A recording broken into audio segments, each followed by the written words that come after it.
কোন পাপের কারণে নারীদের গর্ভ নষ্ট হয়ে যায়? বন্ধুরা, এক সময়ের কথা, ভগবান বিষ্ণু ও মা লক্ষ্মী ক্ষীর সাগরে শেষনাগের শয্যায় বিশ্রাম করছিলেন। তখন দেবী লক্ষ্মী ভগবান বিষ্ণুর কাছে একটি প্রশ্ন করলেন। দেবী লক্ষ্মী বললেন, হে স্বামী, আজ আমার মনে একটি সন্দেহ জাগ্রত হয়েছে। অনুগ্রহ করে আপনি আমার এই সন্দেহের সমাধান করুন। তখন ভগবান বিষ্ণু মৃদু হেসে বললেন, হে প্রিয়া, তোমার মনে যা কিছু প্রশ্ন আছে তা তুমি নির্দ্বিধায় আমাকে জিজ্ঞাসা করো। তোমার প্রতিটি সংশয়ের সমাধান করা আমার কর্তব্য। দেবী লক্ষ্মী জিজ্ঞাসা করলেন, আপনি তো সর্বজ্ঞ, এই বিশ্ব ব্রহ্মাণ্ডের প্রতিটি কোণায় আপনার উপস্থিত রয়েছে। আপনি সৃষ্টির কর্তা এবং আপনার আদেশেই জীব জন্মগ্রহণ করে ও মৃত্যুবরণ করে। আপনি এই সৃষ্টিকে পরিচালনা করেন। জন্ম মৃত্যু আপনার অধীনে। কিন্তু হে প্রভু, কেন কিছু নারী মাতৃত্বের সুখ থেকে বঞ্চিত থাকে? কেন গর্ভের মধ্যেই শিশুর মৃত্যু ঘটে? নারীদের কোন পাপের ফলে গর্ভ নষ্ট হয়ে যায়? হে জগদীশ্বর, হে করুণাময়, আমি জানতে চাই কেন একজন মা তার সন্তান হারানোর শোক সহ্য করেন। এর পিছনে কি কারণ রয়েছে? দয়া করে আমাকে বিস্তারিতভাবে জানান। এর পিছনে কি গোপন কোনো রহস্য আছে? ভগবান বিষ্ণু মৃদু হেসে বললেন, হে দেবী, আজ তুমি একটি খুবই গুরুত্বপূর্ণ প্রশ্ন করেছ। তোমার এই প্রশ্নে সমগ্র মানবজাতির মঙ্গল লুকিয়ে রয়েছে। হে দেবী, এটি সত্য যে কিছু শিশুর গর্ভেই মৃত্যু ঘটে এবং নারীদের করা কিছু পাপে তাদের গর্ভ নষ্ট হওয়ার কারণ হয়ে দাঁড়ায়। তাই আজ আমি তোমাকে প্রাচীন একটি কাহিনী শোনাবো। এই কাহিনীর মাধ্যমে তুমি তোমার সমস্ত প্রশ্নের উত্তর পেয়ে যাবে। যে কেউ এই প্রাচীন কাহিনী শোনে সে উত্তম এবং গুণী সন্তান লাভ করে আর তার সমস্ত পাপ ধ্বংস হয়ে যায়। দেবী লক্ষ্মী বললেন, হে প্রভু, আমি এই কাহিনী মনোযোগ দিয়ে শুনব। দয়া করে আপনি আমাকে সেই কাহিনী শোনান। তখন ভগবান বিষ্ণু দেবী লক্ষ্মীকে কাহিনী বলা শুরু করলেন। হে প্রিয়া, প্রাচীনকালে মধ্যভূমি অঞ্চলে এক অত্যন্ত সমৃদ্ধ ও মনোরম নগরী ছিল। সেই নগরীতে দেবদত্ত নামের একজন ধনী বণিক বাস করতেন। তিনি অত্যন্ত ধনবান ছিলেন এবং তার জীবনে কোনো অভাব ছিল না। দেবদত্তের একটি কন্যা ছিল যার নাম ছিল সাবিত্রী। দেবদত্ত তার কন্যা সাবিত্রীর বিয়ে পাশের এক নগরীর ধনী বণিকের পুত্রের সঙ্গে ঠিক করেন। বিয়ের পর সাবিত্রী তার স্বামীর সঙ্গে শ্বশুর বাড়িতে চলে যায়। শ্বশুর বাড়িতে গিয়ে সাবিত্রী দেখল তার শ্বশুরবাড়ির লোকজন তাকে অত্যন্ত স্নেহ ও সম্মানের সঙ্গে গ্রহণ করছে। সাবিত্রী তার শ্বশুরবাড়িতে খুব খুশি ছিল, কিন্তু তার শাশুড়ি সুনন্দা ছিলেন অত্যন্ত নিষ্ঠুর ও লোভী স্বভাবের। সাবিত্রী বিয়েতে প্রচুর যৌতুক নিয়ে এসেছিল, যার ফলে সুনন্দা প্রথম থেকেই সাবিত্রীর প্রতি ভান করে ভালো ব্যবহার করতেন। তিনি সাবিত্রীর সঙ্গে মিষ্টি মিষ্টি কথা বলতেন এবং মাঝে মাঝেই তাকে তার বাবার বাড়ি থেকে আরও কিছু আনার জন্য বলতেন। সহজ সরল সাবিত্রী তার শাশুড়ির কথা মতো বাবার বাড়ি থেকে ঘোড়া, গরু, ধান, পোশাক ইত্যাদি আনত। তার বাবাও খুব খুশি মনে এই সব দিয়ে দিতেন। কিন্তু সুনন্দার লোভ দিন দিন বেড়েই চলল। সে সাবিত্রীর বাবার বাড়ির সব সম্পত্তি নিজের করে নিতে চাইছিল। অন্যদিকে সহজ সরল সাবিত্রী এসব কিছুই বুঝতে পারছিল না। শাশুড়ির মিষ্টি কথায় বিভোর হয়ে সে তার প্রতিটি কথাই মানত। সাবিত্রীর স্বামী সঞ্জয় ছিলেন সহজ সরল এবং অত্যন্ত ভদ্র স্বভাবের। সে ছোটবেলা থেকেই মায়ের প্রতি সম্পূর্ণভাবে অনুগত ছিল এবং মায়ের কোনো আদেশ অমান্য করত না। সাবিত্রী তার শ্বশুরবাড়ির সবার কাছ থেকে প্রচুর স্নেহ ও ভালোবাসা পেত, যার ফলে সাবিত্রী খুব খুশি ছিল। সাবিত্রীর বাবা মাও তাদের মেয়েকে সুখী দেখে অত্যন্ত আনন্দিত ছিলেন এবং মেয়ের সুখের জন্য সবকিছু ত্যাগ করতে প্রস্তুত ছিলেন। কিছু সময় পর, অনেক দিন পার হয়ে যাওয়ার পরে সাবিত্রী গর্ভবতী হয়। এই খবর শুনে তার শাশুড়ি সুনন্দা খুব খুশি হয়। তিনি সঙ্গে সঙ্গেই সাবিত্রীর বাবা মাকে খবর দেন এবং বড় বড় উপহার সামগ্রী পাঠানোর দাবি করেন। সাবিত্রীর বাবা মাও এই খবর শুনে খুব খুশি হলেন এবং প্রচুর পোশাক, ধান, চাল, মিষ্টি এবং গয়না নিয়ে সাবিত্রীর শ্বশুর বাড়িতে পৌঁছালেন। সেখানে তার খুব আদর আপ্যায়ন করা হয়। সাবিত্রীও তার বাবাকে দেখে খুব আনন্দিত হয়। কিছু সময় পর সাবিত্রীর বাবা সেই দিনেই বাড়ি ফিরে যান। এরপর থেকে সাবিত্রীর গর্ভ ক্রমে বাড়তে থাকে। তার শাশুড়িও তার ভালোভাবে যত্ন নিতে শুরু করে। কিন্তু কিছুদিন পর এমন একটি ঘটনা ঘটে যা সাবিত্রীর জীবনকে দুঃখে ভরে দেয়। তার সুখী ও আনন্দময় জীবনে হঠাৎ অন্ধকার নেমে আসে। একদিন হঠাৎ করেই সাবিত্রীর গর্ভপাত হয়ে যায় এই ঘটনা তার শাশুড়ি সুনন্দাকে অত্যন্ত ক্ষুব্ধ করে তোলে। এরপর থেকে সুনন্দা সাবিত্রীকে কটাক্ষ করতে এবং তাকে তিরস্কার করতে শুরু করে। অপয়া, তুই নিজে নিজের সন্তানকে মেরে ফেললি, জন্মের আগেই শিশুকে শেষ করে দিলি, আমার বংশের সম্পূর্ণ সর্বনাশ করে দিলি তুই। হে দুষ্টা, তুই তো আমাদের পরিবারকে ধ্বংস করার জন্য এসেছিস। তোকে দেখেই বুঝেছিলাম তুই আমাদের বংশকে ধ্বংস করে দিবি। এইভাবে সাবিত্রীর শাশুড়ি ক্রমাগত তাকে গালিগালাজ করতে থাকে। সাবিত্রী অত্যন্ত দুঃখী ও বিষণ্ণ হয়ে পড়ে এবং বলে, মা, এতে আমার কি দোষ আছে? আমি নিজে তো বুঝতে পারছি না কেন এমনটা হলো। আমি নির্দোষ, আমি কোনো পাপ করিনি। কিন্তু সাবিত্রীর শাশুড়ি তার প্রতি সামান্যতম করুণাও দেখায়নি এবং বলল, দুষ্টা, পাপিনী, অশুভা, তুই নিশ্চয়ই এমন কোনো পাপ করেছিস যার কারণে তোর সন্তান গর্ভেই মরে গেছে। পাপী নারীদের সন্তান গর্ভে থাকতেই মরে যায়। এরপর থেকে সাবিত্রীর শাশুড়ি তার সঙ্গে অত্যন্ত খারাপ আচরণ করতে শুরু করে। সে প্রতিটি কথায় সাবিত্রীকে অপমান করত এবং তাকে গালাগালি করত, এমনকি তার সঙ্গে ঠিক মতো কথাও বলতো না। সারাদিন সাবিত্রীকে বাড়ির কঠিন কাজগুলো করিয়ে নেওয়া হতো। সারাদিন কাজ করার পর কেবল রাতে সে বিশ্রাম নিতে পারত। শাশুড়ি তাকে বাসি বা এঁঠো খাবার খেতে দিত। শাশুড়ির হঠাৎ এই পরিবর্তিত আচরণ দেখে সাবিত্রী খুব ভয় পেতে শুরু করল। সে শাশুড়ির সামনে আসতেও ভয় পেত। এরপর কয়েক মাস কেটে যাওয়ার পর সাবিত্রী আবার গর্ভবতী হল। এই খবর শুনে তার পরিবারের সবাই খুব খুশি হয়ে গেল। কিন্তু সাবিত্রীর শাশুড়ি সুনন্দা এই খবরে তেমন খুশি হতে পারেনি। সে আগের মতোই সাবিত্রীকে কটাক্ষ করত এবং অপমান করত। তুই একটা সন্তানকে খেয়ে ফেলেছিস, এবার ওই শিশুটিকে বাঁচিয়ে রাখবি কিনা জানি না, তোকে বিশ্বাস করা যায় না, তুই একটা ডাইনি, আমার ছেলে একটা ডাইনিকে বিয়ে করে ঘরে এনেছে। সাবিত্রী সবকিছু চুপচাপ সহ্য করে নিল। এবার সাবিত্রীর শাশুড়ি সাবিত্রীর বাবাকে গর্ভধারণের বিষয়ে কোনো খবর দিল না এবং বিষয়টি গোপন রাখল। এদিকে ধীরে ধীরে সাবিত্রীর গর্ভ বৃদ্ধি পেতে লাগল। সাবিত্রী গর্ভবতী অবস্থাতেও বাড়ির সমস্ত কাজকর্ম করত। কাজ করতে করতে ক্লান্ত হয়ে পড়লেও শাশুড়ির তাকে নিয়ে কোনো দয়া হতো না। এবার সাবিত্রীর 9 মাস পূর্ণ হল এবং তার প্রসবের সময় ঘনিয়ে এলো। সাবিত্রীকে একটি ঘরে নিয়ে যাওয়া হলো এবং সে প্রসব করতে শুরু করল। সাবিত্রী একটি শিশুর জন্ম দিল, কিন্তু শিশুটির মুখ থেকে কোনো শব্দ বের হলো না, সে কোনো নড়াচড়াও করছিল না। সাবিত্রী এবার একটি মৃত শিশুর জন্ম দিয়েছিল। এই খবর শোনার পর সাবিত্রী ভীষণ দুঃখ পেল এবং চিৎকার করে কান্না করতে শুরু করল। এদিকে সাবিত্রীর শাশুড়ি খুব রেগে গেল এবং সঙ্গে সঙ্গে সাবিত্রীকে ধরে ঘরের বাইরে বের করে দিল। রেগে গিয়ে সে বলল, অপয়া, পাপিনী, দুষ্টা, তুই এই বাড়িতে থাকার যোগ্য নোস। তুই তো চণ্ডালিনী, তুই আমার নাতিকে খেয়ে ফেলেছিস। এখন থেকে তুই আর বাড়িতে থাকতে পারবি না। তুই এক্ষুনি বাড়ি থেকে বেরিয়ে যা। আজ থেকে আমি আর তোকে এখানে থাকতে দেব না। কোথাও গিয়ে মরে যা, কোনো নদীতে ঝাঁপ দিয়ে মর বা আগুনে পুড়ে ছাই হয়ে যা, কিন্তু আমি আর তোকে এই বাড়িতে সহ্য করব না। এইভাবে সাবিত্রীর শাশুড়ি তাকে অবমাননাকর কথা বলতে বলতে ধাক্কা মেরে বাড়ি থেকে বের করে দিল। সাবিত্রীর স্বামীও এই সমস্ত কিছু চুপচাপ দেখছিল, কিন্তু সে কিছুই বলল না।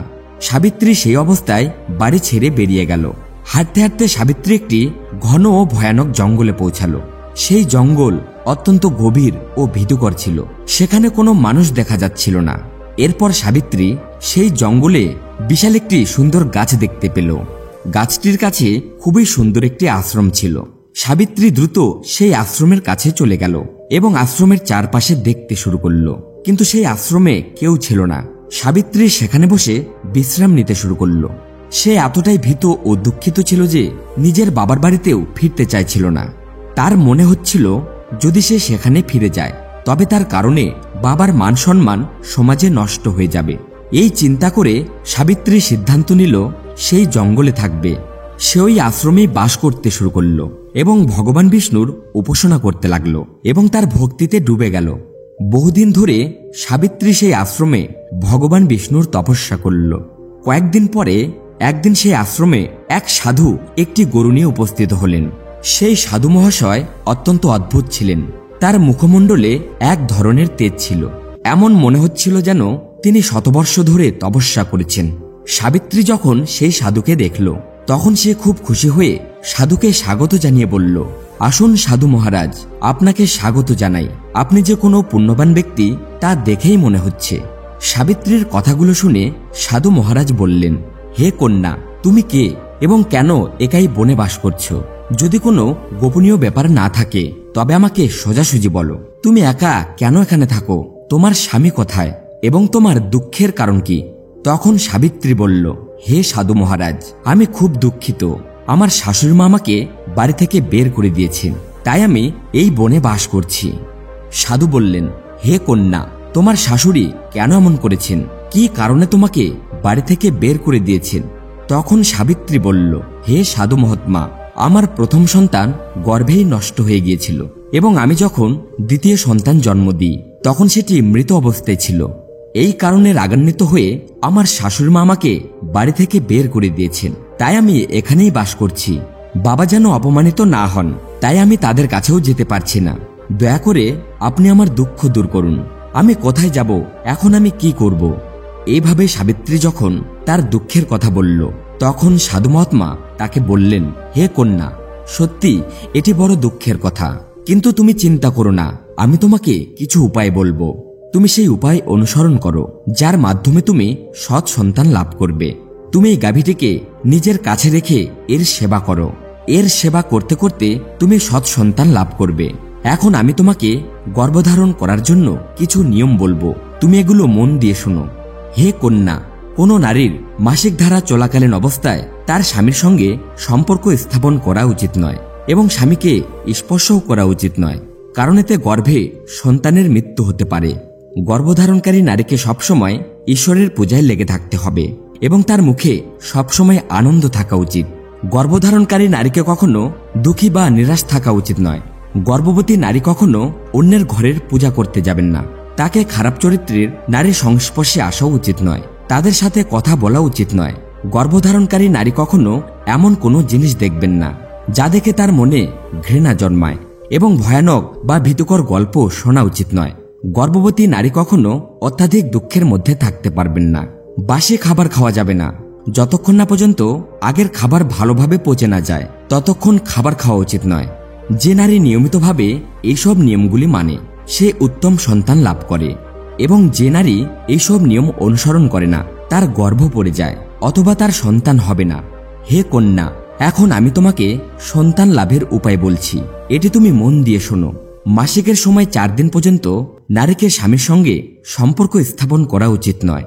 সে 4র্থ দিনে শুদ্ধ হয় এবং 1 সপ্তাহ পরে সে দেবদেবীদের পূজা করার যোগ্য হয়। সম্পর্ক স্থাপন করার সময় নারী ও পুরুষের মনে যেই ভাবনা থাকে সেই অনুযায়ী গর্ভে সন্তান জন্ম নেবে, এতে কোনো সন্দেহ নেই। হে কন্যা, দ্বাদশী, চতুর্দশী, ষষ্ঠী, অষ্টমী ও দশমী রাত্রিতে সম্পর্ক স্থাপন করলে পুত্র সন্তান জন্ম নেয়, এবং একাদশী, ত্রয়োদশী, পঞ্চমী ও সপ্তমীর রাত্রিতে সম্পর্ক স্থাপন করলে কন্যা সন্তান জন্ম নেয়। ঋতুকালের প্রথম সপ্তাহ বাদ দিয়ে দ্বিতীয় সপ্তাহে নারীদের সম্পর্ক স্থাপন করা উচিত। নারীদের ঋতুকাল 16 রাতের হয়। যে নারী মাসিকের পর চতুর্দশী রাতিতে সম্পর্ক স্থাপন করে তবে সে গুণী, ভাগ্যবান, ধনী এবং ধর্মনিষ্ঠ পুত্রের জন্ম দেবে। ঋতুকালের পঞ্চম দিনে নারীদের তিক্ত, তীক্ষ্ণ ও গম্ভীর খাবারের পরিবর্তে মিষ্টি খাবার খাওয়া উচিত, কারণ নারীর গর্ভ পাত্রের মতো হয় এবং পুরুষের বীর্য হল অমৃতের মতো। তাই নারীদের সম্পর্ক স্থাপনের আগে তিক্ত, কড়া এবং গম্ভীর খাবার পরিত্যাগ করা উচিত। সাধু মহাত্মা বললেন, হে কন্যা, এইভাবে আমি তোমাকে সন্তান লাভের জন্য কিছু গুরুত্বপূর্ণ নিয়ম জানিয়েছি। তুমি এই নিয়মগুলি অনুসরণ করো, তোমার উত্তম সন্তান লাভ হবে। তখন সাবিত্রী বলল, হে মুনিবর, এই মুহূর্তে আমার স্বামী আমার কাছে নেই, তাহলে আমি তার সাথে মিলন করব কিভাবে এবং আমি কিভাবে সন্তান সুখ পাব? সাধু মহাত্মা বললেন, হে কন্যা, তুমি এখন থেকেই এই গোমাতার সেবা করো, তোমার স্বামী নিজেই তোমার কাছে চলে আসবে। এই বলার পর সেই সাধু মহাত্মা সেই স্থান থেকে অদৃশ্য হয়ে যান। সাধু মহাত্মাকে হঠাৎ অদৃশ্য হতে দেখে সাবিত্রী অবাক হয়ে যায়। সে বুঝতে পারে যে সাক্ষাৎ ঈশ্বরই তাকে দর্শন দিতে এসেছিলেন। এরপর সাবিত্রী প্রতিদিন গোমাতার সেবা করতে শুরু করে। প্রতিদিন সকালে উঠে সে গাভীকে ঘাস খাওয়াতো এবং ভগবান বিষ্ণুর পূজা করতে লাগলো। অন্যদিকে সাবিত্রীর স্বামীকে একদিন স্বপ্নে সাক্ষাৎ ভগবান বিষ্ণু দর্শন দেন এবং তাকে তার স্ত্রীর কাছে যাওয়ার আদেশ দেন। সাবিত্রীর স্বামী পরের দিন সকালে উঠে তার স্ত্রীর খোঁজে সেই বনেই চলে যায়। সেই বনে গিয়ে সে একটি আশ্রম দেখতে পায়। আশ্রমের কাছে গিয়ে সে তার স্ত্রী সাবিত্রীকে দেখতে পায়।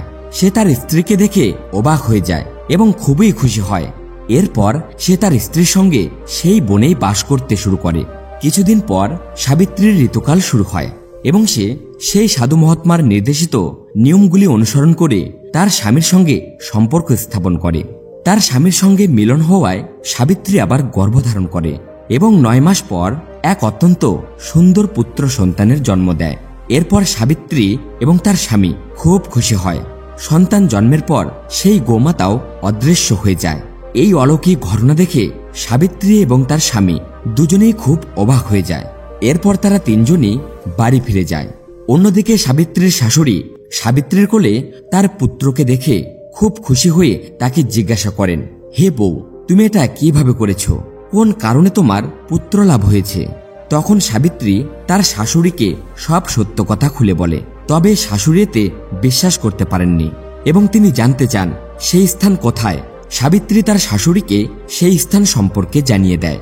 এর পরের দিনই সাবিত্রীর শাশুড়ি চুপচাপ সেই স্থানে চলে যায় এবং সেখানে সাধুর আগমনের অপেক্ষা করতে থাকে। তার মনে লোভ আসে। সে ভাবতে থাকে, যখন সাধু আসবেন তখন আমি তার কাছ থেকে কিছু মূল্যবান উপহার চেয়ে নেব। অনেক দিন কেটে গেল কিন্তু সেই সাধু আসেননি। তখন শাশুড়ি খুব রেগে যান এবং ঠিক সেই সময় সেখান দিয়ে এক রাক্ষসী যাচ্ছিল। যখন রাক্ষসী সাবিত্রীর শাশুড়িকে আশ্রমের কাছে দাঁড়িয়ে থাকতে দেখল তখন সে তৎক্ষণাৎ তার কাছে গিয়ে বলল, আরে বাহ, আজকে আমার জন্য এই জঙ্গলে তাজা খাবার এসেছে। এই বলার পর রাক্ষসী সাবিত্রীর শাশুড়িকে মেরে ফেলল এবং খেতে শুরু করে। অন্যদিকে সাবিত্রী তার শাশুড়ির জন্য অপেক্ষা করছিল কিন্তু সে ফিরে আসেনি। তখন সাবিত্রী তার স্বামীকে তার মাকে খুঁজে আনার জন্য বলে। সাবিত্রীর স্বামী তার মাকে খুঁজতে জঙ্গলে যায় কিন্তু সেখানে তার মাকে দেখা যায় না। তবে সেখানে তার মায়ের কঙ্কাল দেখা যায়। এই দেখে সাবিত্রীর স্বামী দুঃখিত হয়ে বাড়িতে ফিরে আসে। এক ব্যক্তি তাকে জানে যে সেই জঙ্গলে একটি রাক্ষসী বাস করত এবং সেই রাক্ষসী সাবিত্রীর শাশুড়িকে হত্যা করেছে। লোভের কারণে সাবিত্রীর শাশুড়ি রাক্ষসীর শিকার হয়েছে। এরপর সাবিত্রী ও তার স্বামী তার পুত্রসহ সুখী জীবন কাটাতে থাকে। তখন ভগবান বিষ্ণু দেবী লক্ষ্মীকে বললেন, হে দেবী, এইভাবে সাবিত্রী গর্ভধারণের নিয়ম পালন করে, যার ফলে তার উত্তম সন্তান লাভ হল। দেবী লক্ষ্মী বললেন, হে প্রভু, শিশু যদি গর্ভে মারা যায় অথবা জন্মের পরপরই মারা যায় তবে তার মুক্তির জন্য কি করতে হবে? ভগবান বিষ্ণু বললেন, হে প্রিয়া, তুমি একটি উত্তম প্রশ্ন করেছ। এই জন্য এখন তুমি মন দিয়ে শোনো। যদি কোনো নারীর গর্ভপাত হয়ে যায় বা গর্ভে থাকা শিশুর মৃত্যু ঘটে তাহলে যত মাসের গর্ভ ছিল ততদিনের জন্য শোক পালনের নিয়ম রয়েছে। আত্মকল্যাণ কামনা করা মানুষকে গর্ভে মারা যাওয়া শিশুর জন্য কোনো শ্রাদ্ধ বা অনুষ্ঠান করা উচিত নয়। যদি জন্মের পর চূড়াকর্ম সংস্কারের আগেই শিশুর মৃত্যু হয় তাহলে শিশুর মুক্তির জন্য অন্যান্য শিশুদের দুধ পান করানো উচিত। যদি চূড়াকর্মের পর 5 বছরের মধ্যে শিশুর মৃত্যু হয় তাহলে তার দাহক্রিয়া সম্পূর্ণ করতে হবে এবং শিশুর আত্মার মুক্তির জন্য দুধ দান করা উচিত। সেই সঙ্গে শিশুদের খাবার খাওয়াতে হবে। যদি 5 বছরের বেশি বয়সে শিশুর মৃত্যু ঘটে তাহলে তার দাহক্রিয়া করার পর মাটির পাত্রে জল এবং ক্ষীর দান করতে হবে। এর ফলে শিশুটি পুনর্জন্ম লাভ করতে পারে। সুতরাং এইভাবে ভগবান বিষ্ণু দেবী লক্ষ্মীকে গর্ভধারণ এবং তার সাথে সম্পর্কিত গোপন বিষয় সম্পর্কে জ্ঞান প্রদান করেন। তো বন্ধুরা, ভিডিওটি ভালো লাগলে অবশ্যই একটি লাইক করুন, সাথে চ্যানেলটি সাবস্ক্রাইব করুন এবং কমেন্ট বক্সে পুরো শ্রদ্ধা মনে লিখুন, জয় শ্রী হরি বিষ্ণু। ভিডিওটি শেষ পর্যন্ত দেখার জন্য আপনাদের সবাইকে ধন্যবাদ।